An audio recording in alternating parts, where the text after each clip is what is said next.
So, welcome to the Plant Cabaret in honor of Earth Day and in celebration of spring. It's a very special, kind of bittersweet spring when the world has turned upside down. But it occurred to me that it might be fun to try to organize an event to celebrate the beauty and excitement of plants. As simple as that. And one of our speakers today, Todd Lynch, was the first person I thought of inviting. And Todd suggested the other main speaker, Michael Wojcik. And Todd also came up with, I said, I don't have a name for this thing. I don't know what we should call it. And Todd said, how about Plant Cabaret? So that was perfect. It really captures the whole idea.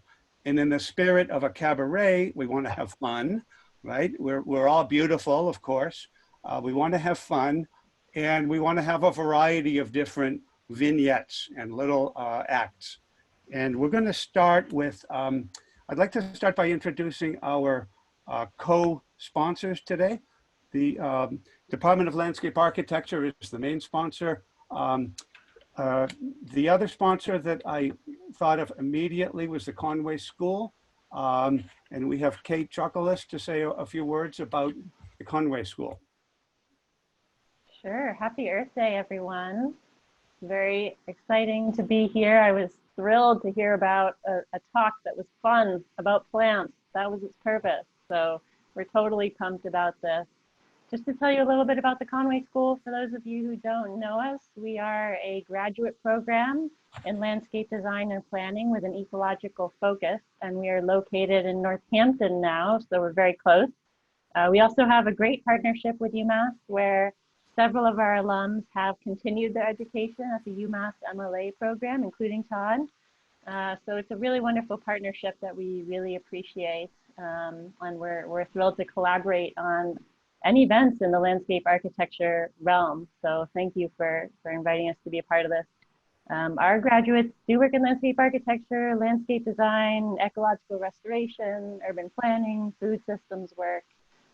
It's really an interdisciplinary program, and graduates go and do lots of different things related to climate change and that relationship between people and the land. So if you want to know more about us, just let me know. We do have some events that will be open to the public via Zoom, and hopefully we'll be able to resume our in-person events at some point. We will have to just wait and figure out when that'll be. And just hi to some current students. I see a bunch of you logged in here, and some of our alums as well. So thank you for organizing this, Jack. Good. And I'll pass them on. Thanks for being with us, Kate. Now it's my pleasure to introduce Ricardo Ostrich. Ricardo is the president of the Boston Society of Landscape Architects, the regional chapter of the ASLA, and they are also a co-sponsor of this event. So take it away, Ricardo. Yes, well, thank you, everybody. This is a real great opportunity. Being a plant lover since I was a child, I was very excited by the topic, and Gretchen Rubinkin, our executive director, sort of suggested that we do this, and I thought, what better venue? A little bit about the BSLA. I'm sure all of you know we're the oldest chapter of the American Society of Landscape Architects, the founding chapter, and while we're called the Boston Society of Landscape Architecture, we represent both the Western Mass section, and we have Rachel Loeffler, who's on the video chat today, and we also represent Maine. And we were hoping to have a series of rich programming this spring, but unfortunately, because of the pandemic, we are now readjusting our programming and really are focusing now mostly on advocacy at this point for both our emerging professionals, our students, and our member firms. A little bit about myself. I'm a city kid. I grew up in Rosendale, Massachusetts, this is where I'm coming from. But luckily enough, I grew up next to a wonderful, august institution, which I started working with as a child, and literally at 13, and became the reason why I am a landscape architect. So I put on a little 2-minute slideshow with a little music, and because it's next to my house, I go there a lot. And I take lots of pictures, and hopefully you'll enjoy this little presentation, and you will see why I love this place, and hopefully you'll come and visit sometime soon. So let's see. I'm going to share my screen and let's see, there we go. Share, and then hopefully this will work. And we're going to do this. I'm going to do that.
And that's what I've got.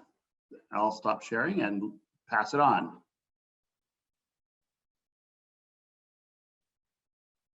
Sorry, I'll mute. Professor Jack or whoever is speaking, please unmute. Thank you, Ricardo. That was really beautiful and very inspiring images from one of my favorite places as well. I too have been going there all my life, but I didn't get to grow up next to it.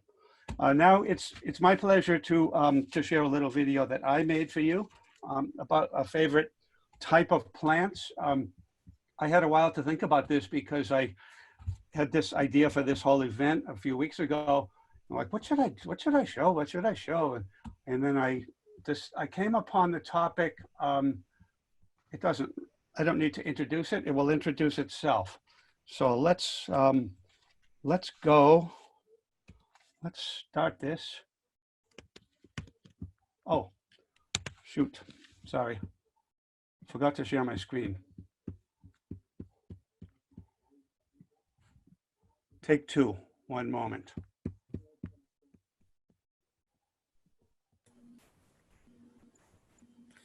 Want to move your camera a little bit up? We are seeing your chest, Professor. Yeah, I need to. There we go. Okay. Share screen. Okay, great. Yes. Share screen. Video on. Full screen. Boom. Okay.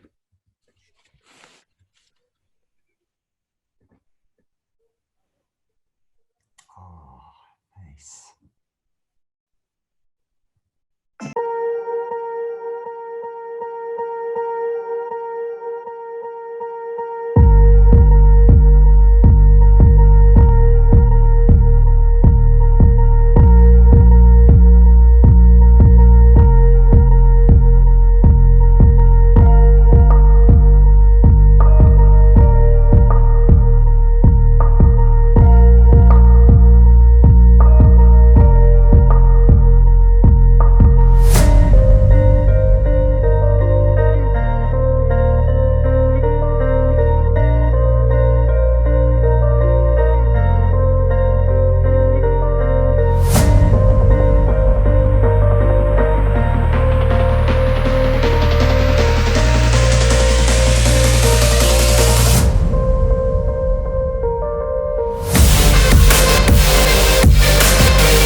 Okay.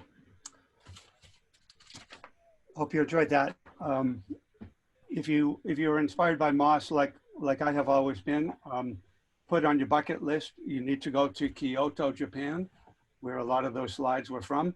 And not for a day or two. You need a week or two to see even a small number of the gardens that are there. But really, really spectacular places.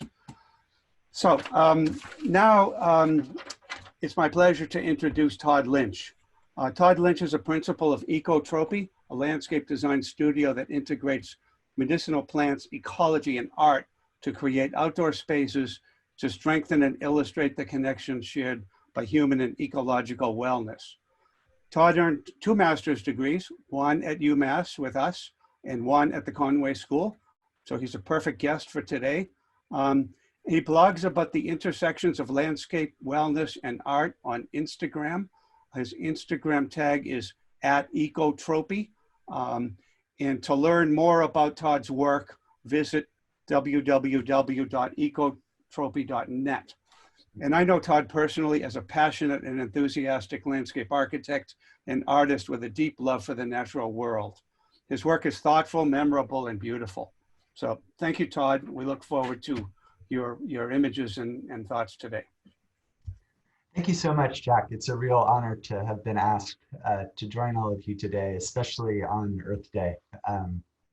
Thank you too to the BSLA for sponsoring and to the fabulous Conway School, one of my favorite places where I started on my landscape architecture journey, and then, as Jack mentioned, went on to UMass. And Jack and I actually worked together on my master's project. So, but he's still friends with me, says a lot about him.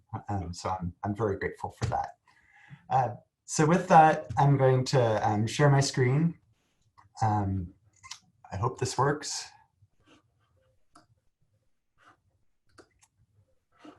And play from start. Here we are. Okay.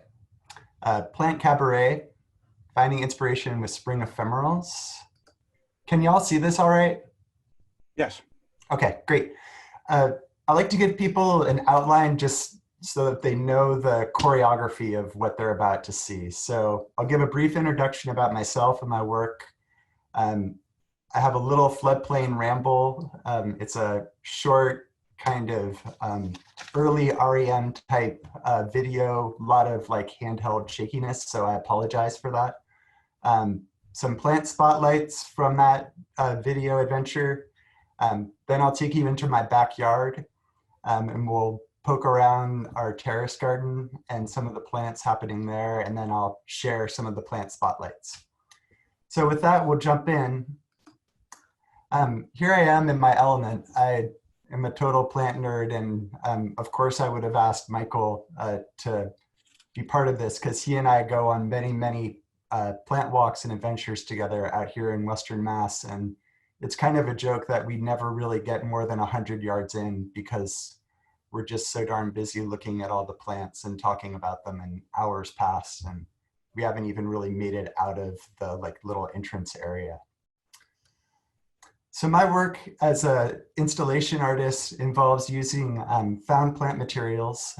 This is a 40 by 30 foot by 20 foot high spiral I created at the Mass Audubon Graves Farm Sanctuary that explores ecological dynamics within an old mill wheel well foundation. This is where all the water that powered the mill wheel for this defunct mill shot through.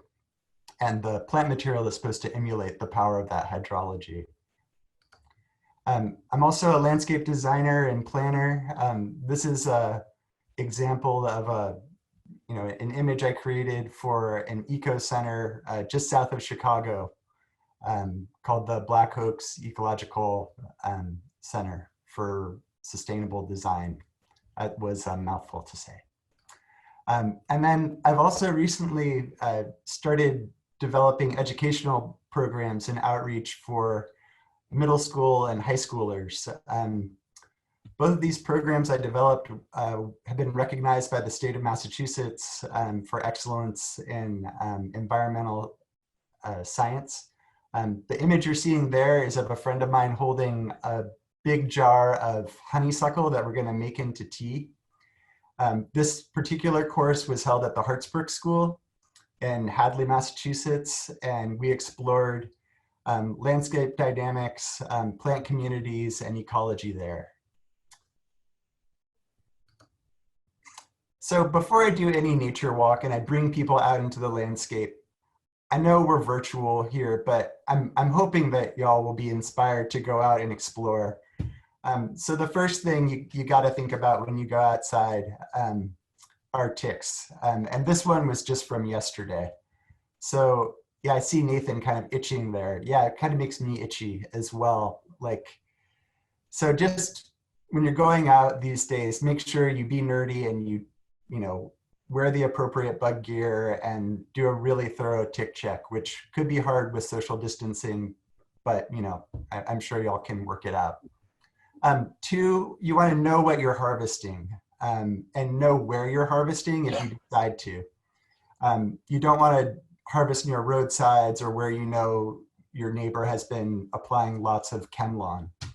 And then also harvest respectfully. That means take at most 30% of the plant volume that you might see in a given spot. A good rule of thumb is harvest so that no one really knows that you harvested there before, because other people and other animals and pollinators and insects might be reliant on what you're harvesting.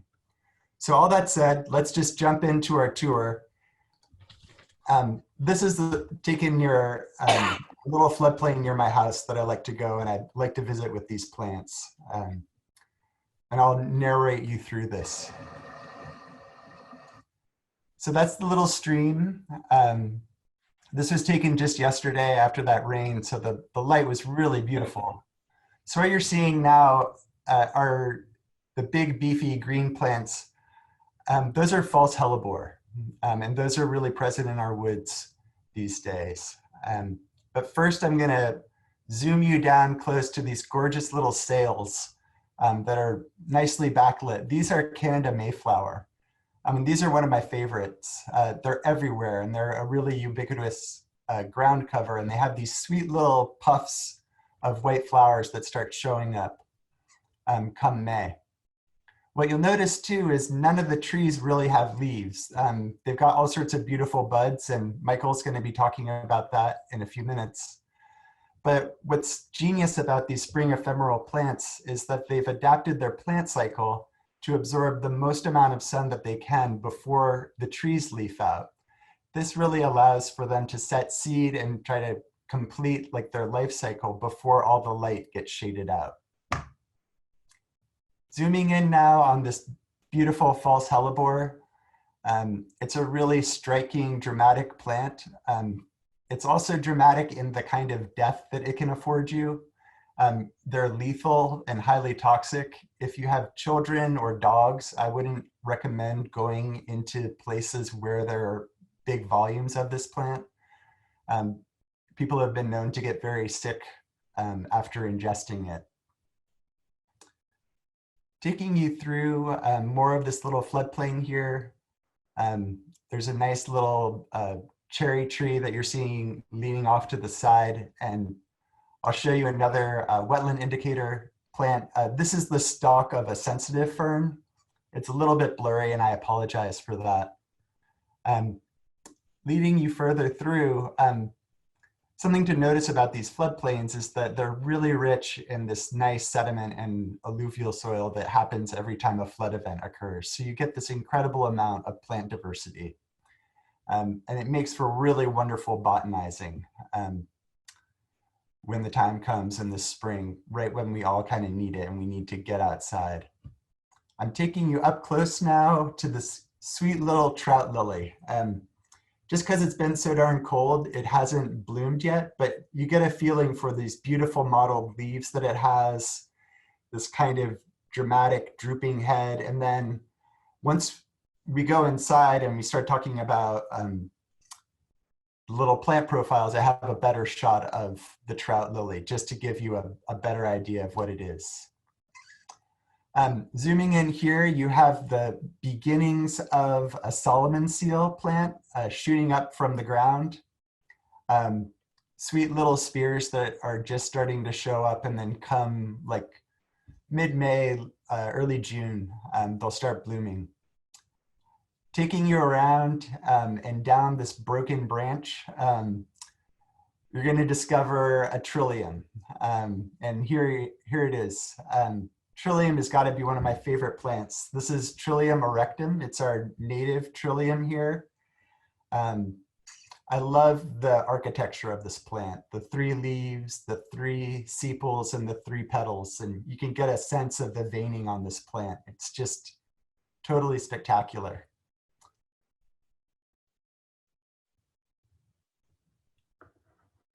And from here, we'll take it inside. So I'm going to stop the video. And we'll jump right into plant descriptions. So also on these plant walks, I like to tell people, what I'm telling you about the medicinal value is largely anecdotal, and I don't recommend you going out and attempting to make medicine unless you have been trained as a community herbalist or are working with an herbalist. And even so, if are interested in taking these medicines, check with your primary care physician to see if they have any negative side effects with any medications that you might be on. So that said, this is absolutely one of the best plants of our spring ephemerals. It's usually about 1 foot high. In historic lore, it was used as an aid in childbirth. One of its names, Bethroot, is a corruption of birthroot. In medicine, it was used, the roots were primarily used.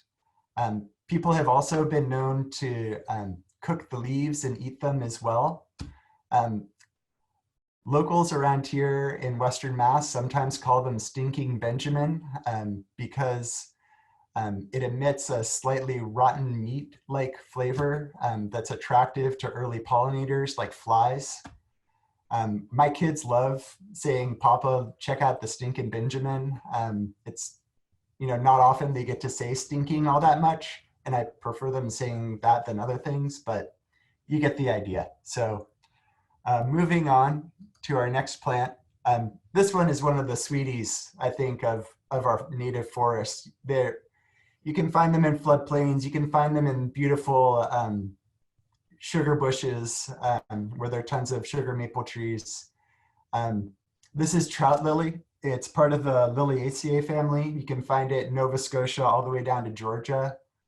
On the left there, you see it in full bloom with those beautiful petals that sometimes curl way, way back once they reach later maturity. And there's just such a lovely joyfulness to this plant. And one of the things I can counsel you on, and I feel confident doing, is that the leaves are edible. They're very tasty in salads. I wouldn't eat them in volume because they've been known to make people nauseous, but they add a nice grassy, little bit slimy flavor that growing up on okra, I kind of like. So moving on to the next plant. This one is the false hellebore. And I just want to show you this because it is so gorgeous and it's so beautiful, but it's also super lethal and toxic. And you just have to be careful around this plant. It's in the Melanthium family, same family as the Trillium. It's found from New England to Georgia, as most of these plants are. They grow mostly in wetland areas. And historically, it was used to slow the heart rate and lower blood pressure. But you'd have to have an advanced degree and some specialized knowledge to be working with this plant. As much as I love it, I keep a far distance around touching it, and I have gloves on around it when I'm shooting it. I didn't get to share this plant with you in our little field tour there, but this is one of my favorites. It's marsh marigold. It's in the Ranunculaceae family. It looks like a buttercup. to me. It's found in marshes.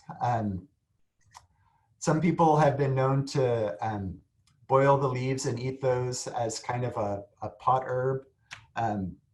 Root tea induces sweating and is helpful for coughs. And the Ojibwe Nation has been known to make a tea and cut that with maple sugar and use it as a cough syrup. These are one of the earliest blooming plants in our spring ephemeral world here. And they're just kind of glorious to see when you look out on the wetlands. So from here, what we're going to do is transition to my backyard. And just for your understanding, it's about a quarter mile from that little floodplain to this backyard right here in the Hilltowns. So I'll start the video. And so the footprint of this was originally an old vehicle barn. I live on an old dairy farm in the Hilltowns of Western Massachusetts. Most of the stone was already on site. It had been bulldozed into a kind of a shambles of a hillside. So we reclaimed most of the stone except for the granite capstones and the Goshen stone. It being the old vehicle barn, the raised beds are made of Core-10 steel to emulate the old REO speed wagons and other farm machinery that was there and found once the farm was turned over to Mass Audubon before it was sold to a prior owner and us. You see little bits of stone crop there, the light green, culinary sage. And then this middle terrace is where we grow our vegetables. And those are the hoop houses where our early lettuces and kale and collards are growing. Zooming over here to this tree that looks a little scraggly, this is our apricot tree. And this regularly yields around 150 apricots per year. It's so hard to beat a fresh apricot. And I'm really hoping tonight it doesn't freeze because I'll be very sad if we don't get an apricot harvest this year.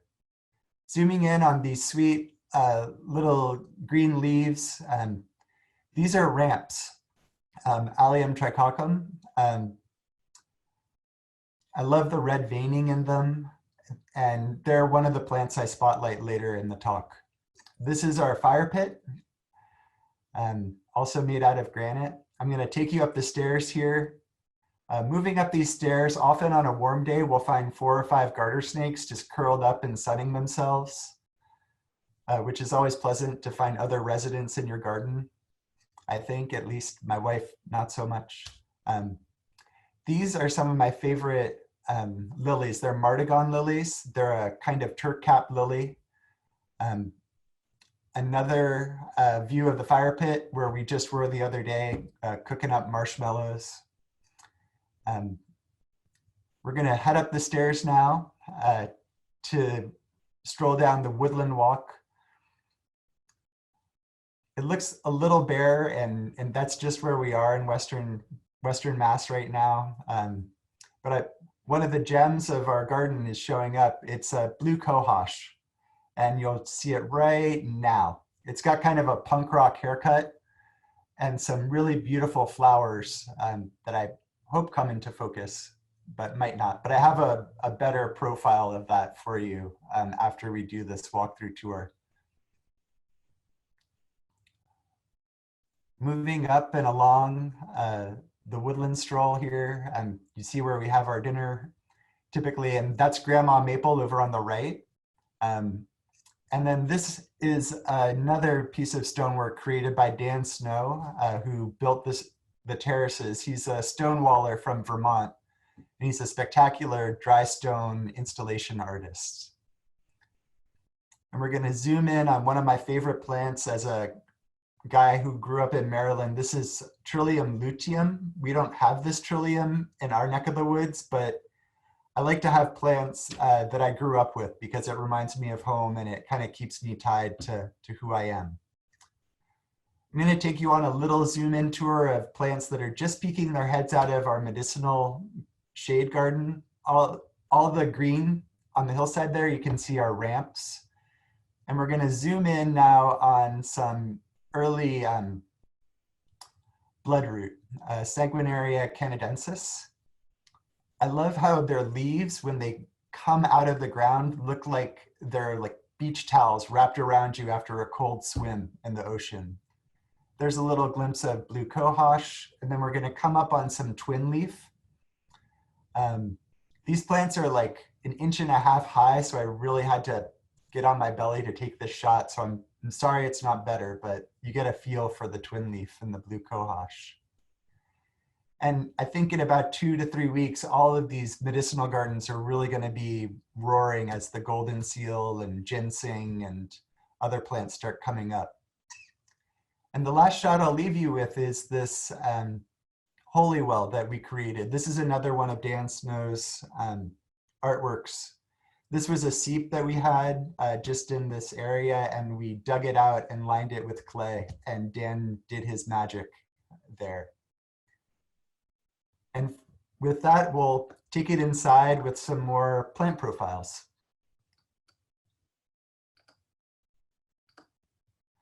So this is a zoom in of the yellow trillium, the Trillium luteum. Its range is Maryland to Georgia.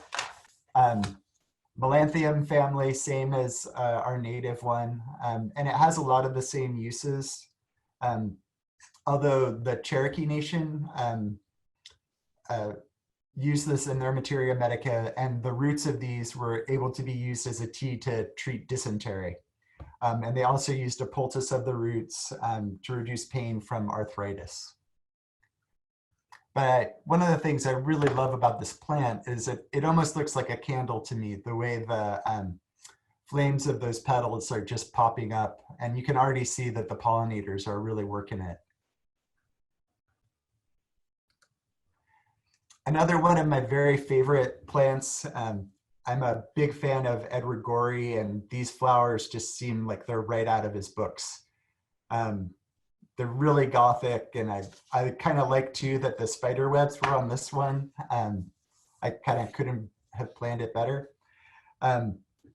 It's in the barberry family, Berberaceae. It goes from New Brunswick to South Carolina.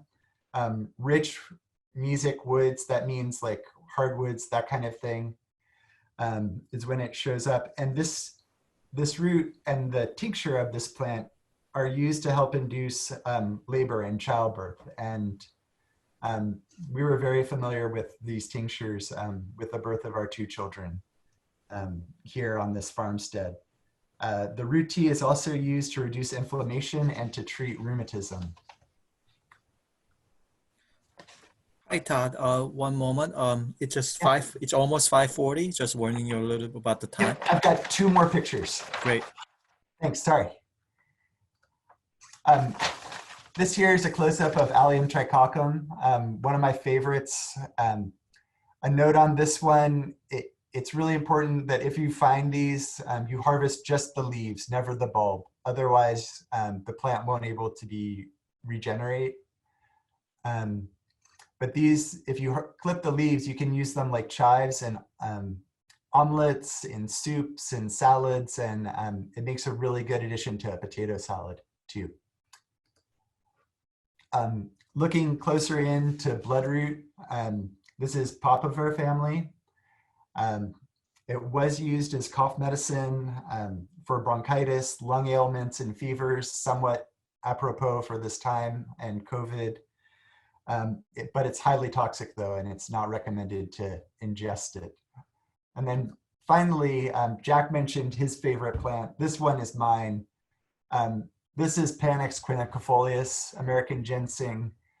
To the left is like one of the very favorite reasons why I'm obsessed with this plant. It just has this really poetic form as it exits the ground. You just see this striking stem, and then the way the leaves are already nearly fully formed, as well as the seed head. And it's just such a sweet and miraculous appearance right around now. This is the plant at maturity. You see some of the flowers and some of the seed already setting. And I don't even harvest the root on this one. I just harvest the leaves and dry them and use them as tea. This one is endangered, and it's illegal to harvest and transport across state lines just because of its rarity. And with that, I thank you. And I wanted to share this picture just to remind you that summer is indeed around the corner.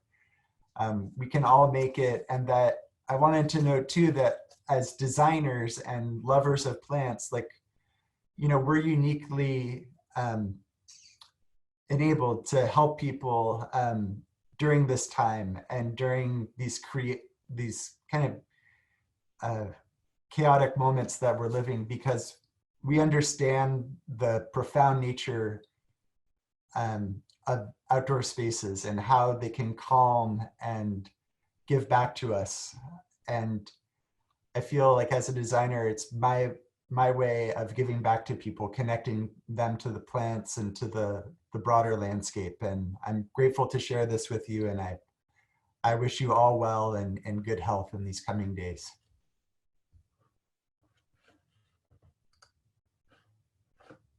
Beautiful, Todd. Thank you. That was really beautiful and just what I had hoped for. I love your knowledge, your deep knowledge, and your obvious enthusiasm and passion for plants. So I think you've inspired us to get out and see the beginning of the spring. That's the good part about the slow spring. We haven't missed it yet, so plenty of time for that. I forgot to notify you all that we can take some questions at the end. So if you have any questions for Todd or for Michael, please put them into the chat function on Zoom, and we'll follow up after Michael presents. So now it's my pleasure to introduce Michael Wojcik. Michael is a freelance naturalist, writer, photographer, illustrator, and educator. He strives to share the science and beauty of natural history in an accessible and compelling fashion through his presentations, participatory activities, and outdoor exploration.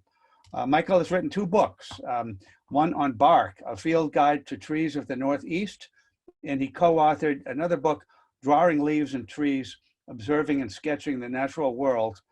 Both of these books reflect his passion for plants and the ecology of New England.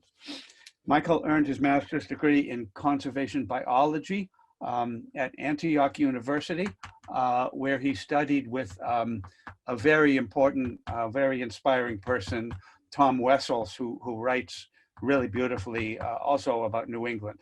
And you can learn more about Michael's work at www.knowyourtrees.com. So take it away, Michael, please. Thank you, and thanks so much for setting this whole program up and having me here and allowing me to join you. Let me do a little screen share here.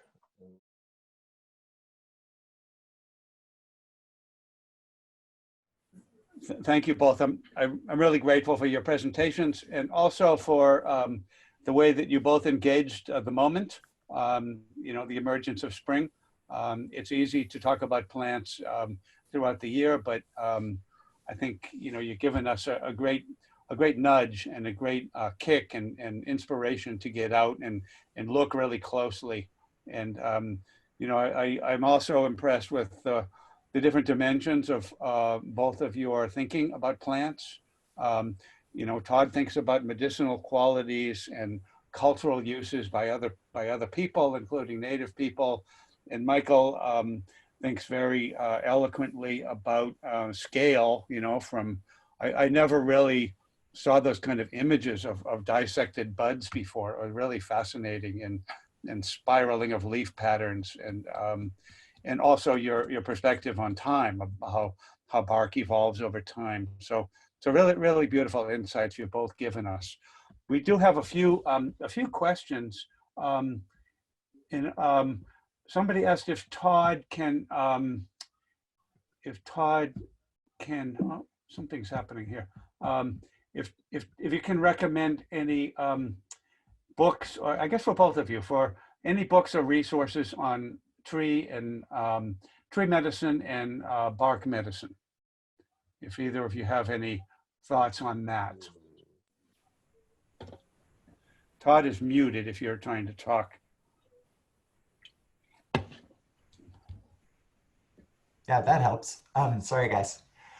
Paul Strauss is the guy who founded the United Plant Savers Botanical Sanctuary down in Ohio, and he's written a book called The Big Herbs. I think that's what it's called. But if you just look up Paul Strauss, he has a book on tree medicine, and I can't think of any other medicinal plant books specifically devoted to trees that they're kind of sprinkled throughout between like Rosemary Gladstar and Richo Czech. Those are kind of like the big names. But try Paul Strauss. Good, thank you. Did you have anything to add to that, Michael? I don't.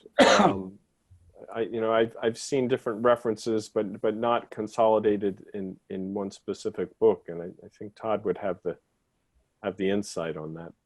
Good. Another question, kind of specific.